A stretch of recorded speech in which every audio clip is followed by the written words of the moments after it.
Coucou les moms, j'espère que vous allez bien. Donc, j'ai eu un sujet super chaud sur TikTok. Je me suis dit, je vais donner plus d'informations ici sur YouTube parce que j'aime tout le temps ça vous en donner un petit peu plus, comme j'ai la chance de vous parler plus longtemps. Dernièrement, ça fait à peu près 2 semaines, je suis rentrée à l'urgence avec Matteo. Ne vous inquiétez pas, il va bien. Donc, il faut encore surveiller les symptômes post-accident. Je ne sais pas pourquoi j'utilise ce terme-là, c'est pas ce que je devrais dire. Mais en fait, il va bien. Je veux juste vous le dire d'entrée de jeu. Mais ça a été une épreuve très, très, très inquiétante pour maman ici. Puis la façon qu'on s'est fait traiter aussi par le médecin à l'hôpital, la docteure en fait, ça a vraiment été une des pires expériences que j'ai eues à l'hôpital. Je fais pas ça ici pour blaster les médecins. Je tiens juste à le dire parce que des fois j'ai eu des commentaires sur TikTok qui disaient que sont toutes de même. C'est pas vrai qu'ils sont toutes de même. J'ai eu des perles. Les infirmières qui se sont occupées de nous pendant la journée étaient aussi des perles. Donc c'est vraiment pas pour... mon vidéo, c'est pas dans un but de bâcher le système médical ou le docteur. C'est vraiment pour vous illustrer la situation qui m'est arrivée. Vous dire en fait ce que moi j'ai dû regarder, vérifier puis comment ça s'est passé. Donc ce que j'en ai appris pour que si jamais une situation similaire se produise en fait avec votre enfant, vous sachiez un peu quoi faire. Puis là, je veux pas nécessairement être une référence de dire bon ben c'est arrivé à Maud Charbonneau puis là il faut faire telle affaire. Je suis pas médecin, je suis pas infirmière, c'est juste parce que j'aurais aimé ça peut-être avoir des petits cues puis savoir un peu plus quoi faire quand ça m'est arrivé. Fait que c'est vraiment l'essence de mon vidéo, c'est pourquoi je fais la vidéo aujourd'hui. Donc je le rappelle, je bâche personne ici, c'est vraiment juste à titre de si jamais ça vous arrive, vous allez peut-être avoir une meilleure idée que moi quand ça m'est arrivé finalement. Donc on est un mardi matin et puis Matteo n'a pas de garderie parce que l'éducatrice a dû prendre congé.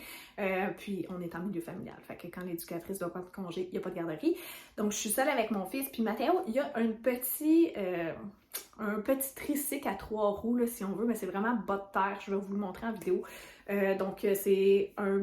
Ça ressemble... Lui, il l'utilise vraiment comme une marchette, là. Fait que c'est vraiment comme une petite marchette qui utilise même pas les pédales, il marche avec ses pieds, puis il utilise ça comme ça dans la maison. Il l'adore, il a bien du fun avec ça. Mais le problème, c'est que mon garçon est un peu casse-cou, puis en fait, je devrais même pas dire ça. C'est même pas en faisant une de ces péripéties tumultueuses là, que ça s'est produit, ça. On était dans la cuisine, la roue d'en avant était prise dans je ne sais quoi. Il a voulu retirer sa roue, donc il a levé le guidon, mais Matteo est très fort, puis il le sait pas. Fait qu'il a vraiment levé trop haut son guidon, il est tombé par en arrière, la tête sur le plancher de céramique. Donc déjà là, mon petit cœur de maman fait parce que là, j'aime pas ça qui tombe de base. Mais quand j'ai mis ma main, puis là évidemment il pleure, quand j'ai mis ma main derrière sa tête, sa bosse était déjà immense, puis on dirait qu'elle grossissait dans ma main. Puis là, il m'a tout de suite tassé la main parce que ça lui faisait mal. Et là, je le regardais, je m'assurais que tout était beau, je l'ai consolé. Il n'a pas pleuré longtemps, puis il est rembarqué sur son bicycle quasiment instantanément. Mais là, quand même, je voulais pas qu'il s'énerve trop, puis quand il a juste eu le temps de passer de la cuisine à sa chambre, puis il s'est mis à saigner du nez. Donc là, je vous rappelle qu'il s'est cogné le derrière de la tête, pas du tout le devant de la tête, et il s'est mis à saigner du nez. Donc là, ça a vraiment été mon cue. Déjà que je suis maman en poule, puis je m'en allais déjà appeler le 811. Là, quand il s'est mis à saigner du nez, j'ai appelé le 811. Ça a été un peu long à avoir la ligne. Tu sais, honnêtement, d'habitude, j'ai la ligne assez rapidement quand j'appelle le 811. Je dis ça comme si j'appelais là à chaque semaine, là, mais moi, j'aime bien ça faire affaire avec le 811. Ça me rassure. Fait que parle j'en avec l'infirmière, elle me pose des questions. Elle aussi, ça l'inquiète, mais le saignement de nez de Matteo a vraiment pas été long. Il a pas vomi. Il était pas confus. Il savait son nom, il savait mon nom, il savait son âge. Il était encore vigoureux, donc ça l'inquiétait pas. C'était pas ce niveau-là qui l'inquiétait. Oui, le saignement de nez l'a inquiété, mais comme il n'a pas saigné longtemps, elle s'est pas trop attardée là-dessus. Elle s'est plus attardée à sa poque, donc la bosse qu'il y avait derrière la tête. Elle m'a dit, est-ce que, tu sais, c'est gros comme comment? Un 10 sous, une pièce, un 2 piastres, un bon 2 piastres. Elle dit, c'est gros là, un 2 piastres. Là. Ouais, c'est gros un 2 piastres. Là, je dis, ben là, moi, si je calcule ça vite, là, très peu précis, c'est à peu près 3,5 cm. Elle dit, oh, j'étais là, oh non. Elle dit, en haut de 2,5 cm, tu t'en vas à l'urgence. Donc là, madame, en fait, elle me tutoyait pas, elle me vous voyait. Donc là, vous allez aller à l'urgence avec votre garçon, nanana. Je suis comme, ok, parfait. Je raccroche, je pleure. Je sais que ça risque d'être long à l'urgence, j'y pacte des jouets. Puis là, elle m'avait dit aussi, il faut vraiment qu'il reste calme, il faut pas qu'il s'excite. Fait que là, j'y avais pacté des livres, des jouets, tu sais, comme calme, qui joue. Mais Mathéo, c'est un petit garçon qui aime beaucoup jouer puis s'énerver. Là. Fait que je me disais, oh my god, comment je vais réussir à le garder calme?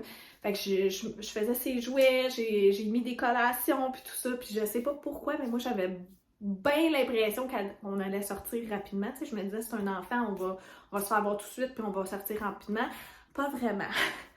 Fait que je pack ces choses, j'essuie mes larmes, je me dis, ok, let's go, là, faut que la môme embarque, là, puis que, tu sais, tu prends le contrôle, là, gère-toi, gère la situation. Moi, j'ai même pas eu le temps de mettre une brassière, je me suis juste mis un chandail, c'est au point où je suis pressée. Tu sais, je me dis, c'est pressant, je dois aller à l'urgence, j'ai besoin de voir un médecin maintenant, parce que c'est un enfant qui s'est cogné la tête dans ma tête, là, il n'y a rien de plus grave que ça, tu comprends? Donc finalement, j'arrive à l'urgence, on passe au triage, elle me pose des questions, elle regarde Mathéo, elle lui donne pas de médication, elle est très fine d'ailleurs en passant, là, elle est super fine, super calme. Mathéo, il a de la misère à faire telle chose, elle est super gentille avec lui, super patiente, elle prend sa température pour être sûre que il n'y a pas de la fièvre ou quoi que ce soit. Mais quand elle passe sa lumière dans ses yeux, il fuit la lumière. Fait que là, elle dit bon. Elle dit ok. Fait que là, va attendre dans la salle d'attente, puis elle m'explique qu'il faut que je le garde calme, qu'en effet, ça bosse. Je dois rester ici, c'est inquiétant. Et le fait qu'il fuit la lumière, ça peut être un signe de commotion. Fait que là, je suis comme ok, parfait. Puis là, évidemment, je demande à mon ami Google. Google ne m'aide vraiment pas à rester calme, mais au moins, je me dis, je suis à la bonne place, je suis à l'hôpital, je peux pas être à un meilleur endroit pour comme surveiller mon fils, puis si jamais il se passe quoi que ce soit, il est au bon endroit. On est dans la salle d'attente, puis on est arrivé à 11h30. 11h30, d'habitude, c'est l'heure où Mathéo dîne. Ensuite, c'est la sieste. J'ai pas besoin de vous dire que Mathéo a pas dormi. Donc, un enfant, moi, mon fils, quand il ne dort pas ou quand il est fatigué, il est surexcité. Mais j'ai surexcité. Google m'a dit que ça faisait partie des signaux d'alarme aussi, que ça peut être un traumatisme crânien. Il faut vraiment pas que je le laisse surexciter. Je dois voir un médecin immédiatement quand il est surexcité. Fait que là, j'étais un peu stressée, un peu beaucoup stressée. J'essaye de le calmer. On s'en va manger à la cafétéria. J'essaie de toutes les façons possibles de le garder calme, mais ça reste un enfant dans un hôpital, un enfant actif dans un hôpital. C'est pas évident, ok? Fait que là, je suis patiente, j'attends. Je retourne au triage, je revois, là, c'était un infirmier. L'infirmier regarde tout de suite ses yeux, fait qu'il ferme les lumières et il regarde ses yeux. Mathéo fuit encore la lumière, mais comme il avait éteint les lumières de la salle, Mathéo était très calme, soudainement. Puis, il a donné aussi du médicament, il a donné du Tylenol, je pense, là. Donc, pour aider ses maux de tête, parce que je suis retournée au triage parce que Mathéo essayait de dormir sur moi, mais il n'était pas capable de se placer la tête parce qu'il disait que ça lui faisait mal jusqu'aux oreilles. Donc là, c'était plus juste en arrière, le maux de tête continuait de s'empirer. Fait que là, on est allé au triage, il a donné du médicament, ça l'a vraiment aidé pratiquement instantanément. Mais quand on est sorti de la pièce, Mathéo a fait une crise. Oh mon Dieu, mon cœur de maman s'est déchiré en 1200. J'avais tellement de peine. Il me disait qu'il voulait retourner dans la pièce parce que dans la pièce de l'infirmier, il y avait un lit. Fait qu'il voulait faire dodo dans le lit de l'infirmier. Mais dans la salle d'attente, il n'y a pas de lit, puis la lumière, elle est vraiment assez éclatante finalement. Fait que pendant quasiment une demi-heure, il a hurlé, il s'est époumoné dans mes bras. Je faisais le tour de l'hôpital jusqu'à... Je sortais dehors un peu, je rentrais dans l'hôpital, je sortais dehors un peu parce que je me sentais quand même mal pour le monde qui sont... On va se le dire, là, ça fait 8 heures que t'es assis à l'urgence, t'es irrité, t'as mal, t'es pas bien, puis là, il y a un bébé qui pleure, qui s'époumonne. Je le sais bien que le monde était compréhensif puis il était fin, mais là, je voulais comme pas auditionner non plus. Fait que je sortais avec, puis là, jusqu'à temps... Puis là, il voulait pas aller par terre, il voulait rien faire, il était agrippé à moi comme un koala dans mes cheveux, là, comme ça, comme quand il était bébé naissant puis qu'il tenait mes cheveux. Il allait vraiment pas bien. Il voulait vraiment dormir. Il était épuisé. Il s'est endormi d'épuisement dans mes bras, d'avoir trop pleuré. J'avais vraiment le cœur en 1000 morceaux. Là, c'est là que ma mère, ma soeur sont arrivées, puis il a dormi peut-être une demi-heure. Mathéo, d'habitude, il dort 2 heures. Mais tu sais, il s'est endormi, il était quasiment rendu 7h30, 6h30. C'est une bonne affaire qu'il dorme pas longtemps pour qu'il se rendorme pour sa nuit. Et d'ailleurs, on m'avait dit aussi qu'il faut pas qu'il dorme plus que 2 heures. Fait que là, j'étais vraiment stressée. Puis quand j'étais retournée au triage, j'avais dit, ça vaut-tu vraiment la peine que j'attende ici encore? Parce que ça fait déjà, mettons, 8 heures que je suis ici, puis il n'y a rien qui se passe, puis il voit son médecin demain matin. Ça, je l'avais dit à l'infirmière du 811, je l'avais dit à l'infirmière en arrivant, puis là, je le disais à l'infirmier, il voit son médecin demain matin.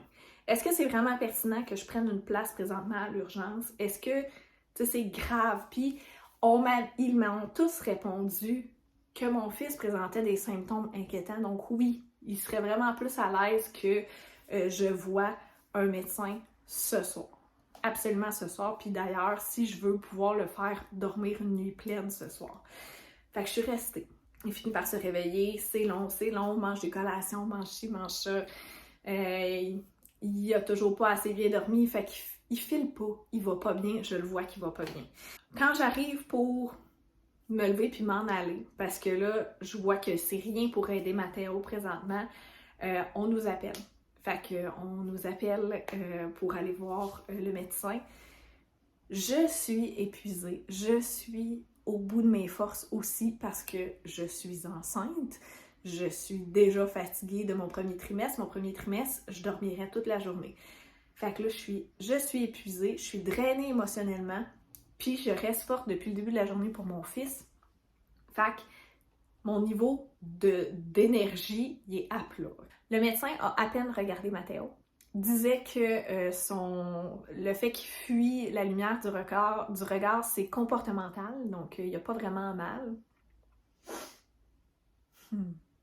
Quand même bien qu'il se soit fracturé le crâne, on fera rien, il n'y a rien à faire.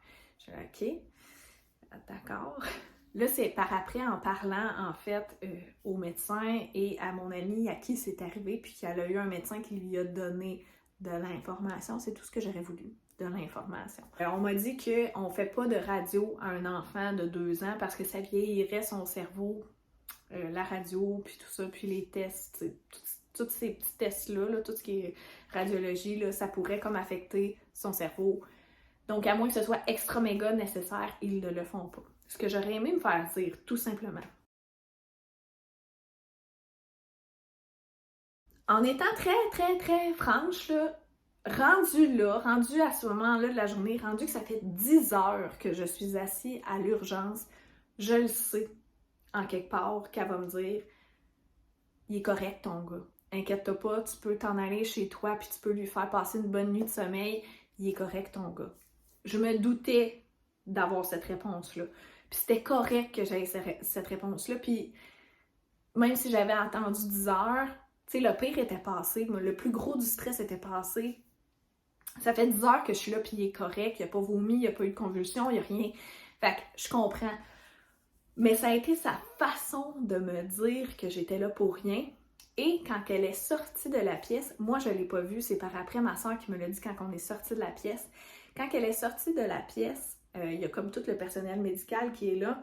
Puis en sortant, elle a fait un signe, elle vient pour une POC. Je suis pas une personne violente dans la vie qui aime envoyer promener du personnel, que ce soit pour ma commande au team ou pour justement un service médical. Mais là, je vous avoue que si elle avait fait ça dans ma face, je lui aurais demandé d'abord de répéter devant moi, puis je lui aurais expliqué que je suis pas ici, évidemment, pendant 10 heures pour me faire dire que c'est juste une bosse qui en a rien dans la tête. Puis si c'est vraiment juste ça, son opinion médicale, ben qu'elle me le dise autrement, puis qu'il y a une façon d'avoir de l'empathie pour les gens qui clairement souffrent, clairement sont là pour une raison, puis qu'il y avait 3 autres personnels, trois autres infirmiers, infirmières qui m'ont dit « Ton gars a des symptômes inquiétants. » Fait que toi, tu décides que c'est comportemental, puis que ça n'a pas d'importance, puis que c'est pas grave. Comprends-tu que pour une maman inquiète, puis qui a du mal parce que son fils a mal, c'est dur à croire. Probablement que son diagnostic était bon puis que mon fils avait rien. Mais la façon de délivrer le message est vraiment important, surtout avec une maman, un parent qui est inquiet, pas pour sa santé. Quand on est inquiet pour la santé de nos enfants, là, le monde arrête de tourner. Mon monde a arrêté de tourner pendant une journée complète. Depuis 9h30 le matin, je suis stressée. À 9h30 le soir, tu me dis « t'es là pour rien » puis tu me regardes avec ton air de baveuse puis d'arrogante.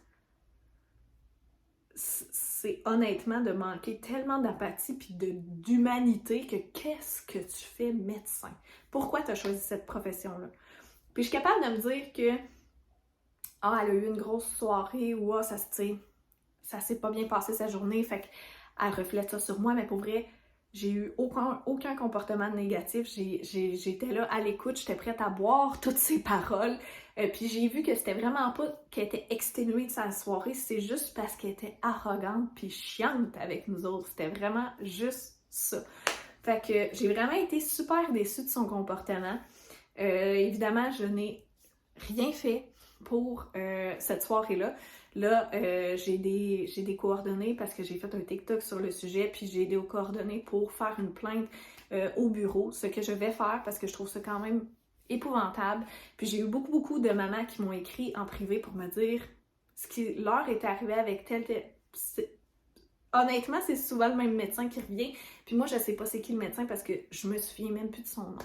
Mais apparemment qu'ils peuvent retrouver ça dans les archives du dossier de mon garçon. Fait que je vais faire une plainte, je vais m'arranger pour que ce genre de... Ce que je vous dis présentement, ça aille un écho quelque part, puis que ce soit vraiment dans un but constructif. Mais bref. Fait que le lendemain, on voyait le médecin de Mathéo. Évidemment, moi j'ai dormi avec lui parce que j'étais encore stressée, mais dès le lendemain matin, j'ai touché à sa bosse puis elle avait beaucoup diminué de grosseur. Donc là, après ça, quand on a vu son médecin, il l'a examiné comme il faut, vraiment de fond en comble. Il m'a aussi donné un pamphlet puis il m'a dit « Voici les symptômes normaux que ça se peut que Mathéo, tu remarques qu'il est plus de mauvaise humeur, il est plus fatigué, il y a des maux de tête, il y a ci, il y a ça. Ça se peut, c'est très normal parce qu'il y a quand même eu un choc à sa tête. Mais voici les symptômes plus alarmants qui font qu'il faut que tu te rendes à l'hôpital, en urgence ou quoi que ce soit. » Fait que là, déjà, j'avais une meilleure idée de voici ce qui est normal, voici ce qui est alarmant. Puis Mathéo, pendant les premiers jours, effectivement, il était plus facilement irritable. Puis il était encore très sensible à la lumière. Fait que, puis au son, au bruit. Fait que quand je l'ai apporté à la garderie la première journée, puis qu'il est arrivé avec les amis qui étaient full contents de le voir parce qu'ils l'avaient pas vu la veille, ça a paru dans sa face, puis il était vraiment comme... D'habitude, Mathéo, c'est un petit garçon bruyant, là, mais là, il était vraiment pas bien. Fait que je voyais qu'il y avait des signes qui étaient encore sensibles de sa chute, finalement. Mais j'ai pu comme mieux l'accompagner, puis moi être rassurée, parce que là, je savais quoi vérifier, quoi m'informer, puis il m'avait dit, tu sais, tu peux appeler ici n'importe quand, il y a un infirmière qui va pouvoir t'apporter du soutien au téléphone, puis si jamais tu as besoin de revenir. Mais moi, l'urgence est plus proche de chez moi que son médecin, fait que bref. Mais je me suis vraiment plus sentie accompagnée avec son médecin à lui, qui a vraiment pris le temps de rassurer une maman qui était inquiète, puis d'examiner un enfant qui s'était vraiment fait mal. Alors voilà, c'est tout pour mon récit d'hôpital qui s'est pas vraiment bien passé. Puis je voulais aussi savoir, avez-vous eu des petites histoires vous-même que vous pouvez me laisser savoir en commentaire? Ça m'intéresse toujours de vous lire. J'aimerais aussi des histoires positives parce que j'aimerais ça aussi en entendre parler d'histoires positives que « Oh wow, ça s'est super bien passé, puis moi, le personnel médical m'a tellement aidé pour ça. » On va essayer d'y aller dans le positif, mais je sais que vous aimez ça me raconter vos histoires juicy puis un peu plus négatives, fait que des expériences plus négatives. Laissez-moi savoir dans les commentaires, j'aime ça vous lire, puis sinon on se dit à la semaine prochaine.